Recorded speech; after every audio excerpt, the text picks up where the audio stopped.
Quand Elias était enfant, il a rendu visite à sa grand-mère avec son petit frère en plein été. Et comme tous les enfants, il s'amusait à explorer les environs et à jouer près de la rivière qui se trouvait là. Après le coucher du soleil, alors qu'ils dînaient ensemble, sa grand-mère leur a soudainement dit « Ne sortez pas de cette maison dans la nuit ». Son visage semblait vraiment sérieux. Cet avertissement, donné sans raison, lui a paru un peu étrange au départ. C'était aussi légèrement effrayant pour un jeune enfant comme lui, mais il a vite pensé que c'était simplement parce qu'il faisait trop sombre dehors pour jouer. La maison de sa grand-mère se trouvait à la campagne. Il fallait pédaler presque 30 minutes pour atteindre le magasin de proximité le plus proche. Et il n'y avait aucun lampadaire sur la route, ce qui rendait la nuit noire comme de l'encre. Après le dîner, Elias et son frère sont allés se coucher. Mais vers 1h du matin, son frère a soudainement commencé à pleurnicher parce qu'il voulait une glace. Elias s'est rappelé des mots de sa grand-mère, ne pas sortir la nuit. Cependant, lui aussi s'est mis à avoir envie de glace. Que pouvait-il faire d'autre? Ils ont fini par enfourcher leur vélo en cachette pour aller au village en chercher. Une fois leur glace terminée, ils étaient sur le chemin du retour.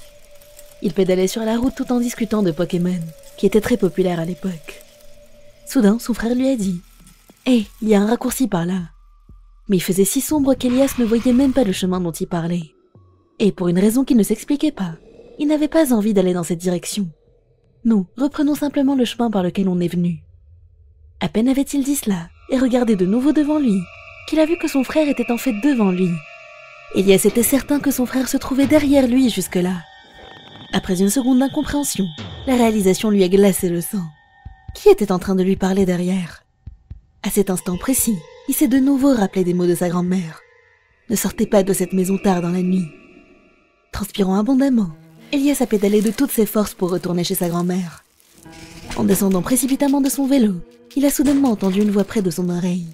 Pfff, dommage. Terrifié, il a attrapé son frère par le poignet, l'a entraîné dans leur chambre, et ils ont passé le reste de la nuit cachés sous une couverture. Le lendemain matin, ils ont gardé pour eux leur escapade nocturne pendant le petit déjeuner, puis ils ont pris le bus pour rentrer chez eux. Mais cette voix entendue la veille continuait de le hanter. Curieux, Elias a regardé par la fenêtre du bus alors qu'il passait près de l'endroit où il s'était trouvé. Et à ce moment précis, il s'est figé. C'était une falaise. Et s'il avait suivi le raccourci suggéré par cette voix derrière lui, il n'y aurait probablement pas survécu. Même aujourd'hui, à chaque fois qu'il visite la maison de sa grand-mère, Elias repense à ce moment et en frissonne encore.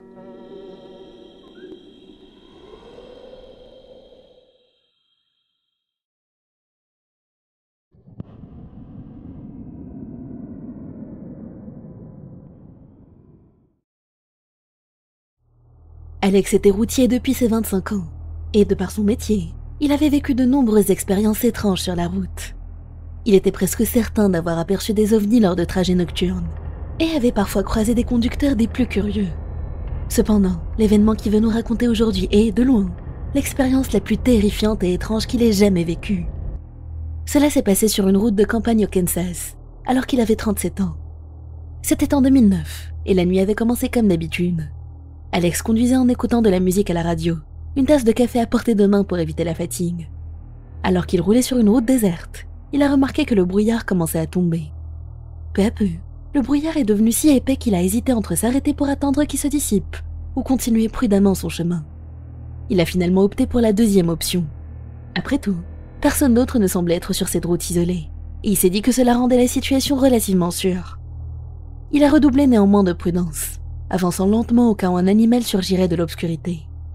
Alors qu'il continuait à avancer, une odeur nauséabonde s'est mise à envahir l'habitacle de son camion. C'était la pire odeur qu'il ait jamais sentie. Il a rapidement fermé les fenêtres, mais ça n'a servi à rien. La puanteur s'était déjà infiltrée et menaçait de le faire vomir. Entre le brouillard oppressant et cette odeur insoutenable, Alex s'est senti submergé. Il se demandait ce qui pouvait bien causer une telle puanteur, quand il a senti un haut-le-cœur le prendre.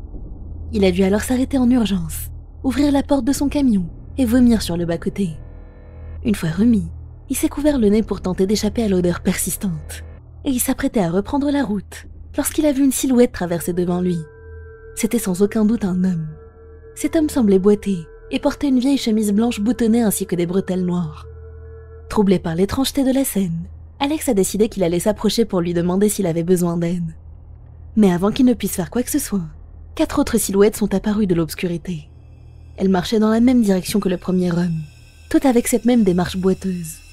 Elle portait également des vêtements de fermier d'une autre époque. Ce qui a perturbé encore plus Alex, c'était que ces gens semblaient complètement ignorer son énorme camion arrêté sur le bord de la route. Il s'est dit que s'ils avaient vraiment besoin d'aide, ils se seraient manifestés, mais ils ont continué à avancer, disparaissant peu à peu dans l'obscurité et le brouillard. Alex rappelle qu'ils étaient en plein Kansas, au milieu de nulle part. Soudain, une autre silhouette est sortie de la pénombre et a traversé à son tour. Cette fois, il s'agissait d'un enfant. Alex est sorti de son camion, mais il est resté à distance, observant l'enfant traverser la route. Lui aussi marchait bizarrement et portait ses vêtements anciens. Quand l'enfant est presque arrivé de l'autre côté, Alex a demandé d'une voix forte « Vous avez besoin d'aide ?» L'enfant s'est arrêté net et a tourné la tête vers lui. Le cœur d'Alex s'est immédiatement serré. Ce qu'il regardait n'était pas un visage d'enfant ordinaire. C'était un visage de cadavre. Terrifié, Alex a juré entre ses dents et s'est figé. La chose a alors poussé un cri strident, le pire qu'Alex ait jamais entendu, et s'est mise à claudiquer rapidement dans sa direction. Alex s'est précipité dans son camion, claquant la portière derrière lui. Au même instant, il a entendu d'autres cris terrifiants et a vu davantage de ces créatures sortir de l'obscurité. Il n'a pas attendu une seconde de plus. Il a démarré en trombe, évitant de justesse l'enfant, et s'est éloigné aussi vite que possible. Pendant qu'il fuyait, il a aperçu d'autres visages, tous décomposés, semblables à celui de l'enfant. Une fois revenu à la civilisation, Alex s'est arrêté dans une station-service. Il est resté assis dans son camion, le cœur battant à tout rompre, l'esprit encore tourmenté. Cette expérience avait à jamais changé sa perception du monde. Il a compris que notre monde peut être bien plus étrange qu'on ne peut l'imaginer, et qu'il existe des choses qui dépassent complètement notre compréhension.